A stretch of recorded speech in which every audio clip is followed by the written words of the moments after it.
Hello everyone, कैसे हैं आप सभी। आई होप आप सभी अच्छे होंगे और एकदम स्वस्थ होंगे। तो फ्रेंड्स, काफ़ी दिनों में आज आपसे अपना स्टडी व्लॉग में शेयर करने जा रही हूँ। और आज की स्टडी व्लॉग की शुरुआत होती है मेरी शाम की चाय से। और अभी शाम का समय हो रहा है लगभग 5:30 बजे का। इससे पहले मैंने कराया था बच्चों का होमवर्क और जो उनका लर्न करने का था उनको लर्न कराया। और अब जाऊंगी मैं सीधा किचन में और किचन में जाकर करूंगी शाम के डिनर की तैयारी। तो अभी टाइम हो गया था 5:45। और क्योंकि हम लोग टाइम से ही डिनर कर लेते हैं, 7 साढ़े 7 बजे तक हम लोग डिनर कर लेते हैं अपना। और डिनर में बनाऊंगी आज मैं आलू गोभी की सब्ज़ी, जो कि बच्चों को बहुत ज़्यादा पसंद है, और रोटी उसके साथ में। तो चलिए बात करते हैं अपने स्टडी व्लॉग से रिलेटेड कुछ कमेंट्स की। तो हमारे एक फ्रेंड का एक मैसेज आया था कि आप यूथ की बुक के अलावा और कौन सी बुक पढ़ते हैं, और अर्थमेटिक का जो पोर्शन है आप वो किस बुक से तैयार कर रहे हो। तो अर्थमेटिक का जो पोर्शन है उसके लिए मैंने जो चैप्टर्स तैयार करे हैं वो मेरे पास RS अग्रवाल की बुक है, कंपटीशन की, मैथ्स की। और मैंने उसमें से ही कुछ चैप्टर्स तैयार किए हैं। और जब आप सिलेबस उठाकर देखेंगे तो आपको उसमें जो अर्थमेटिक का पोर्शन है वो काफ़ी हद तक मिल जाता है, और आप उसमें से आराम से तैयारी कर सकते हैं। उसके सारे चैप्टर्स, उसमें काफ़ी सारे चैप्टर्स हैं, बट उसके सारे चैप्टर्स तैयार करने की कोई ज़रूरत नहीं है। केवल अपने सिलेबस के अकॉर्डिंग ही उन चैप्टर्स को आप तैयार कर सकते हैं। और साथ ही एक सब्सक्राइबर का कमेंट आया था कि आपने DSSB का फॉर्म भरा है। तो नहीं डियर, मैंने कोई फॉर्म नहीं डाला DSSB का भी। और क्योंकि जो मेरी एज है वो DSSB के लिए एलिजिबल नहीं है, और क्योंकि अभी मेरी जो एज है 32 से अबव है, और हम वहाँ पर जनरल में काउंट होंगे। क्योंकि अदर स्टेट के जो होते हैं, यूपी के हैं, तो हम यूपी में तो OBC में ही आएंगे। पर अगर हम DSSB का एग्ज़ाम देंगे तो वहाँ पर हम जनरल में काउंट होंगे। तो जनरल के लिए जो वहाँ फ़ीमेल की कैटेगरी है उनका जो एज क्राइटेरिया है वो शायद 32 है, और मेरी अभी 32 से अबव है ही। तो अभी मैं उस एग्ज़ाम के लिए एलिजिबल नहीं हूँ। और अगर PGT की बात करें तो मेरी PGT के लेवल की तैयारी अभी नहीं है, तो अभी मैं ना ही PGT का फॉर्म डाल पाऊँगी। तो अभी डिनर कर लेते हैं, उसके बाद नमस्कार, मेरा नाम चित्रांश है। मैं LKG में पढ़ता हूँ। नया सवेरा सुनाओ पोएम।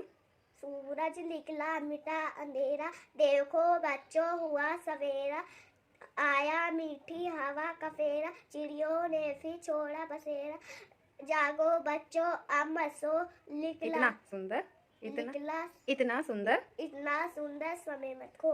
धन्यवाद।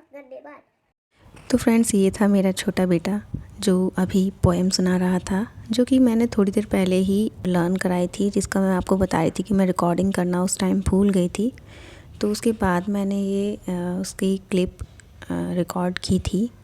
तो जो ये पोएम है, जब मैं इसको तैयार करा रही थी तो इसकी जो कुछ पंक्तियाँ थी वो बहुत हद तक दिल को छू गई। कि जागो बच्चों अब मत सो, इतना सुंदर समय मत खो। तो जिस भी कवि ने कहा है बहुत ही खूब कहा है, क्योंकि हम अक्सर समय को दोष देते हैं कि हमें समय नहीं मिल पाता। अगर हमें उतना समय मिला होता तो हम इस एग्ज़ाम को ज़रूर क्रैक कर लेते। तो ये सब दोष देने वाली बातें हैं। और अगर हम समय रहते किसी काम पर, अपने किसी भी तरह के काम में अपनी पूरी लगन के साथ जुटते हैं, तो अवश्य ही उसका जो रिज़ल्ट होता है बहुत अच्छा मिलता है। और अगर मैं अपनी बात करूं तो मेरी शादी को भी 8 साल हो गए हैं, और मेरे हस्बैंड पहले से ही कहते थे कि तुम अपनी तैयारी करती रहो, थोड़ी थोड़ी करती रहो। तो तब मेरे पास कुछ बहाने थे। हम लोग बहाने बहुत अच्छे ढूंढ लेते हैं कि बच्चे छोटे हैं, नहीं हो पाता है, मैनेज नहीं करने देते। तो ये सब चीज़ें ना सारी अब इस स्टेज पर आकर पता चलती हैं कि कितनी ज़रूरी है जॉब लेना, कितना ज़रूरी होता है। और एक महिला को सेल्फ़ इंडिपेंडेंट होना भी बहुत ज़्यादा ज़रूरी होता है। तो मैं तो यही कहूँगी कि जो मैंने अब तक का समय था वो बर्बाद ही किया। और जो मेरी पढ़ाई थी, मैं शादी से पहले ही एमएससी मैथमेटिक्स मैंने किया था और बीएड भी मैंने शादी से पहले ही कर लिया था। तो वो सब चीज़ें दोबारा स्टार्ट करने में मुझे एक्चुअल में रीस्टार्ट जब मैंने पढ़ाई की है तो मुझे इतनी ज़्यादा दिक्कतें आई।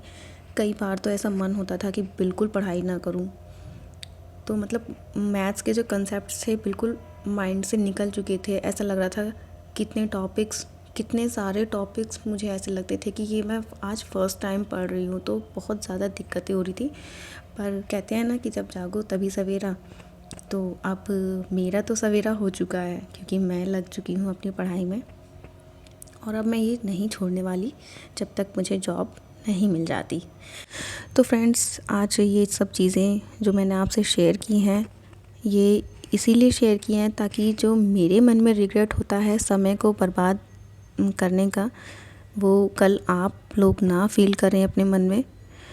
तो इसीलिए मैं चाहूँगी कि आप कुछ इससे सबक ही लें और अपनी पढ़ाई पर फोकस करें। आज इतना ही, मिलते हैं नेक्स्ट स्टडी व्लॉग में। तब तक के लिए गुड बाय।